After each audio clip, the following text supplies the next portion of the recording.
السلام عليكم ورحمة الله وبركاته. مرحبا بكم عندي في القناة. إن شاء الله تكونوا كامل بخير. اليوم جيتكم شخشوخة الزيت أو ركبة الشيخ أو ناس أخرى تقولها الشخشوخة تاع المسمن اللي تجي شوية أخشن من الشواط، بنينة تقتل مع اللحم الغنمي، أحلى بمراحل من الشواط والنعمة، بالأخص لأنه النعمة احنا في منطقتنا نديروها رقيقة خلا.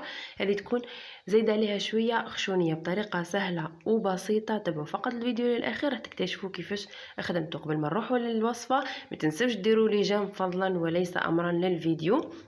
نقولوا بسم الله ونصليوا على رسول الله عليه افضل الصلاه والسلام ونبداو. انا عندي هنايا كميه من اللحم تعود ليكم. عندنا مغرف كبيره راس الحانوت، مغرف كبيره بابريكا، مغرف صغيره كركم، شويه ملح، شويه فلفل الكحل، بصله كبيره بطبيعه الحال لانه اللحم يحب البصله، وحبه طماطم متوسطه، وثلاث فصوص من الثوم.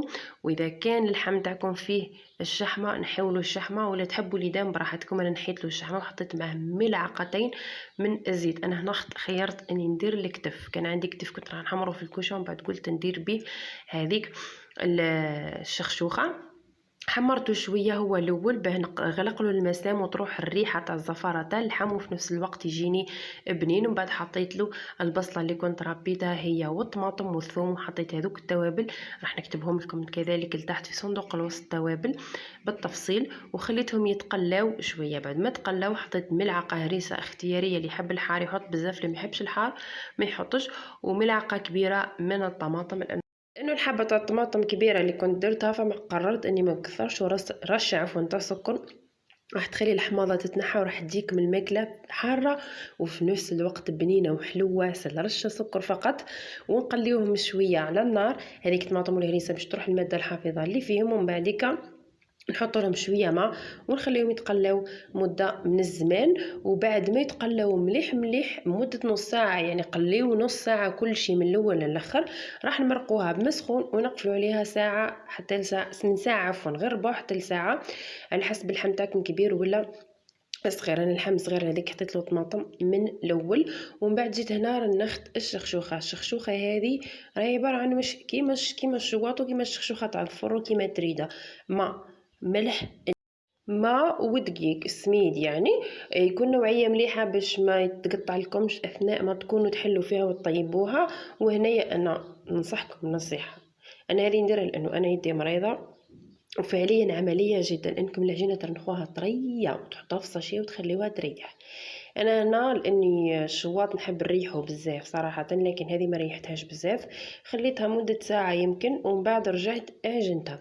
راح نعجنوها نص عجنه والنص الثاني في الدلك او في لما نجيو نطلقوها ونطلقوا العجينه باه تطرى وتولي كيما العجينه تاع المحجوبه واطرى منها شويه. ما ديروهاش كيما العجينه تاع الشواط لانها راح تغبنكم وراح يجيكم رقيق بالبزاف. هنا عجنتها نص عجنه كيما قلت لكم، ومن بعد كملت العجنه تاعها في الطليق تاع الماء هنا ما درتلهاش بزاف، حنا الشواط نطلقوه بزاف خلا. ممكن لو كنت درتها الشواط العجينه هذه كانت دات لي كاس تاع ماء، لكن هي هنا دات لي نص كاس. وكذلك عاوني اني رنختها من الاول طريه، انها ما تعبتنيش في يدي، ما عجنتهاش بزاف، وفي نفس الوقت ما تعبتنيش في اني نطلقها، جاتني سهله وما ديتش الماء بزاف. شوف كيفاش الطلقه تاعها كيما هكا كيما راكم تشوفوا فيها. وهنا بعد ما تطلق ما تروحوش تهزوها كيما راهي عفوا وتحطوها في البلا، لازم ندلكوها مده دقيقه دقيقتين باش يدخل فيها الماء وتبقى ناشفه كيما هكا. اذا ما دخلتوش فيها الماء مش راح تجيكم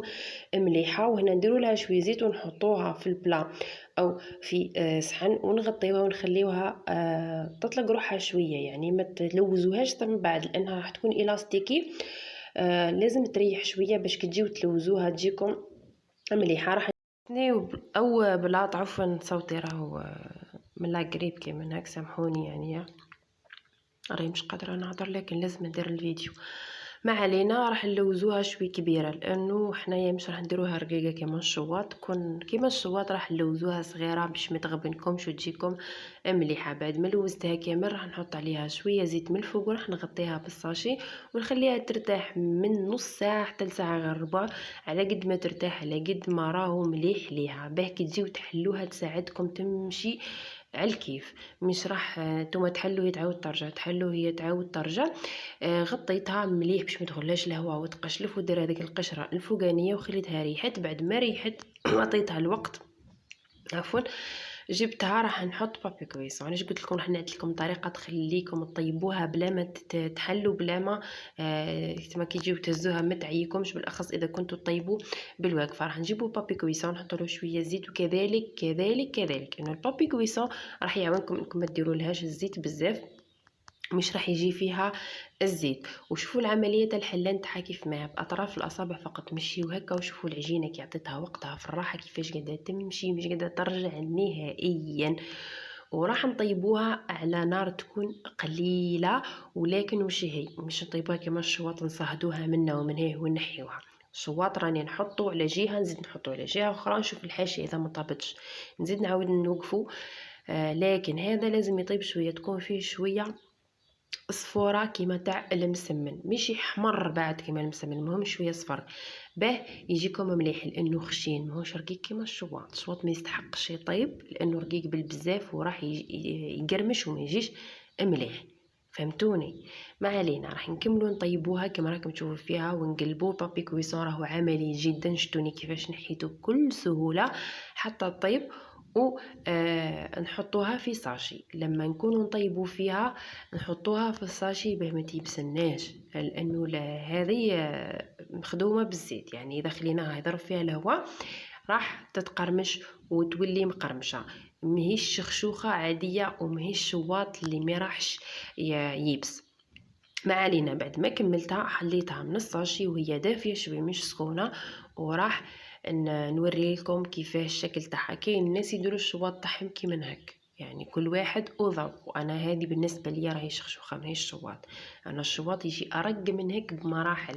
في مره من المرات ان شاء الله راح نبارطاجيه معاكم كيفاش نخدمه وكيفاش نديرو باش نتوما تستفادوا وديروه، راح يعجبكم اكيد. راح نجيبهم نحطهم فوق بعضهم كيما هكا باه نربحوا شويه وقت ونربحوا شويه جهد. حطوهم فوق بعضهم، ما تحطوش كميه كبيره لانها راح تغبنكم، لانه الدقيق اذا كان فيه العلك بزاف راح يكون الاستيكي وراح تضركم يدكم لما تجيو تقصوها. راح نلويوها عادي، تقصوها بالموس او تقصوها بالمقص براحتكم، نلويوها عادي ونقصوها. انا هنا في الاول كما كنت نقص فيها عرضيا شيطتني شويه، تعبتني في يدي، ومن بعد وقفتها هكا بالواقفه ونقص فيها. وشوفوا الشرائح، تحبوا ديروهم رقاق تحبوا ديروهم متوسطين براحتكم، لكن ما تخشنوهمش باش تجيكم الشخشوخه مليحه، لانه شوي خشينه لما تحطوا لها المرقه اذا خشنتوهم راح يجيوكم حاشا نعمة ربي، يعني عفوا يا ربي سامحني، يجيكم زي الكارت. فديروهم متوسطين خير، ما تشوفوش هنا الكاميرا مقربه، راهم متوسطين ما مش كبار. يا اما تقصوهم بيدكم، يا اما الحل العملي انكم تقصوهم بالمقص او تفتوها كما الشخشوخه بيديكم، كل واحد حر كيفاش يديرها. انا نحبها كيما هكا. كملت قصيتها كامل. شوفوا هنا بعد ما قصيتها راح نفورها. هذه ما تهزش الفوره وتنحيوها، نهضر ونعاود. الشواط مع تحطيه يفور تنحيه لانه خفيف، لكن هذه شويه خشينه، نخليوها شويه 3 دقائق 4 دقائق بعد ما يطلع عليها البخار الفوق باش تتفور مليح وتخف وتولي خفيفه عفوا. وكي نجيو نسقيوها بالمرقه تجي مليحه. هنا شوفوا بعد ما طاب لي المرق، شوفوا اللحم راهو ذايب زبده، لانه حنا الخروف تاع السنه راهو صغير ماهوش كبير، فاللحم تاعو هذيك يطيب لهلين.